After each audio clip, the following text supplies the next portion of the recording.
I'm back. I'm weary, but I'm back, and we made it through.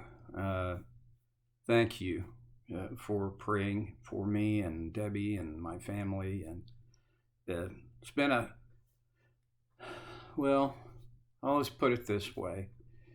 Uh, I'd like it if I didn't have to repeat these last 2 weeks. There are parts of both of the weeks and all of the things that we experienced that were good.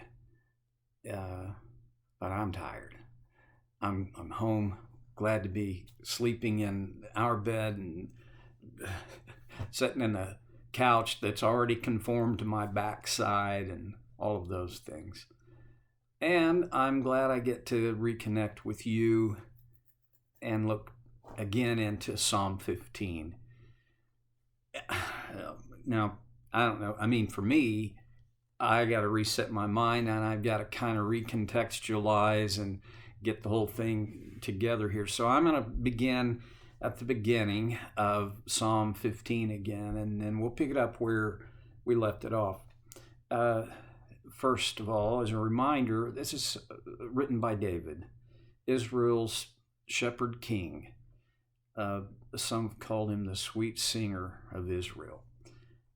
Lord, who may dwell in your sacred tent? Who may live on your holy mountain? The one whose walk is blameless, who does what is righteous, who speaks the truth from their heart, whose tongue utters no slander, who does no wrong to a neighbor and casts no slur on others, who despises a vile person but honors those who fear the Lord, who keeps an oath even when it hurts and does not change their mind, who lends money to the poor without interest, who does not accept a bribe against the innocent. Whoever does these things will never be shaken. Well, there's a profile of an individual here that I want it to be said of me. I want these things to be true of me.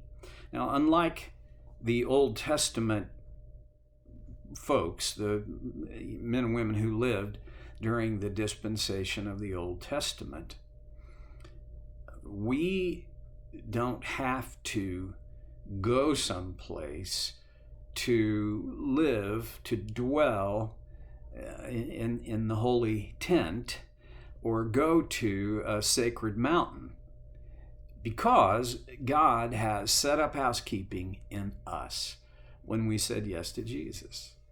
He's done this by the presence of his Holy Spirit. But David and his contemporaries did not have that promise. For them, it was about a geographic location where God had ordained, had told them, I will be with you here. And even for them, this went well beyond geography. And yet, there was this place. And I've talked about that today, where David was referring to this sacred mountain is Mount Zion. And today there is a huge ornate mosque on that mountain, on the location where the sacred tent would have been, which would have been the tent of the tabernacle. And then eventually, actually the tent never resided where the temple was built, but the temple then was built there. And this is a little bit of David casting forward a vision of where that permanent location would be. Turns out it wasn't permanent. It had been destroyed a couple of times. The last time was in AD 70, when Philip the Tetrarch came into Jerusalem and essentially leveled the city. Well, the good news for us is we, by the presence of the Holy Spirit, we are that tabernacle. We are that temple. And this is stated in several different ways through the New Testament, especially in the writings of the Apostle Paul.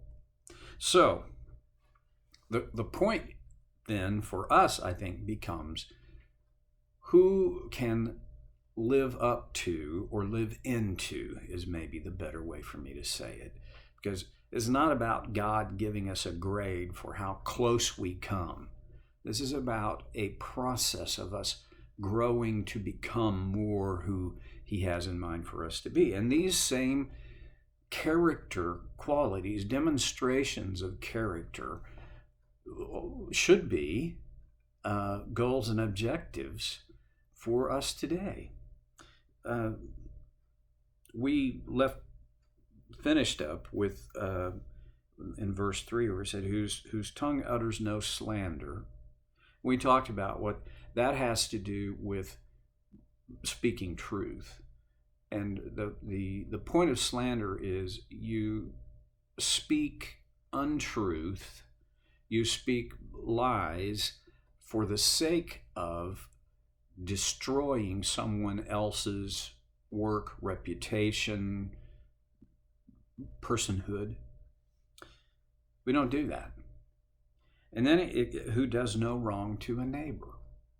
We talked about the neighbor. Who is my neighbor? Well, in our culture, this may not be true where you live, but where I live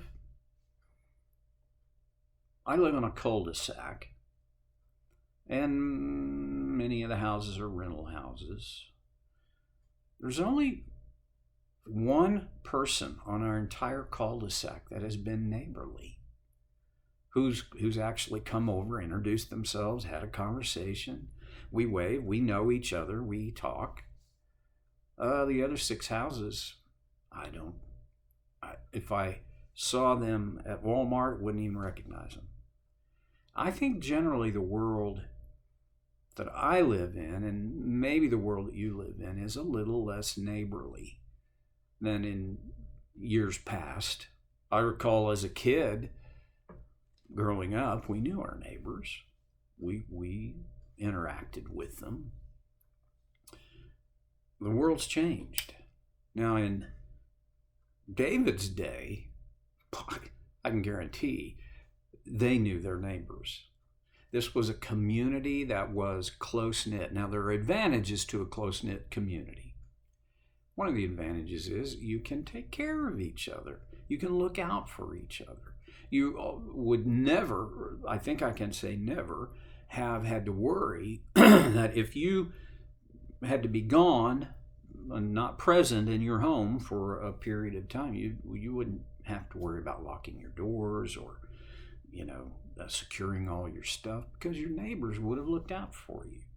And if something went wrong, they would step up and help. That's a great aspect of neighborliness. But there is this other aspect of neighborliness that I grew up, pardon me, especially in grade school. I grew up with this. It was a town of 2,500 people. I only half jokingly say a person could burp on this end of town, and on the other end of town they could tell you what you had for dinner. There is this thing about we're in everybody's in our business, and we know more than we need to know about everybody else. That's a downside. There's almost no anonymity. There are few secrets kept, although there are secrets. They're guarded closely. But when you're in that kind of neighborly society, everybody knows a lot about everybody else. And sometimes that can be not quite an asset. Well, David's word is, you don't do any wrong to your neighbor. And one of the aspects of that is to ask ourselves the same question that Jesus was asked by the teacher of the law: who is my neighbor? And we talked about this. You remember, don't you? The story of the Good Samaritan. Jesus takes a cultural, racial situation and he flips it. A Jew would have thought that the neighbor to the Jewish man who was beaten up and left for dead on the highway from Jerusalem to Jericho, the neighbor, the true neighbor, would have been another Jew. But in Jesus' story, a priest and a Levite, which were both a little bit of the quintessential Jew, the prototype of Jews, saw him, passed him up, walked around him. And it was a Samaritan who stopped, who dressed the wounds, took him to an inn, took care of him until he had to move on, and told the innkeeper, I'll be back through and I'll settle up any of the additional cost at that time. Okay, that would have been, I think it would have been mind-blowing to most everybody who listened to that parable. For some, it would have pushed a button. Oh my goodness. For a Pharisee, they would have been irate. And listen, here's the thing about Pharisee. I'm not making this up. This is actually the truth. When a Pharisee went to the market and they had interacted and bumped into a variety of people, on the off chance that they had somehow physically contacted a Gentile, when they got home, they would change clothes and wash up. You talk about racist.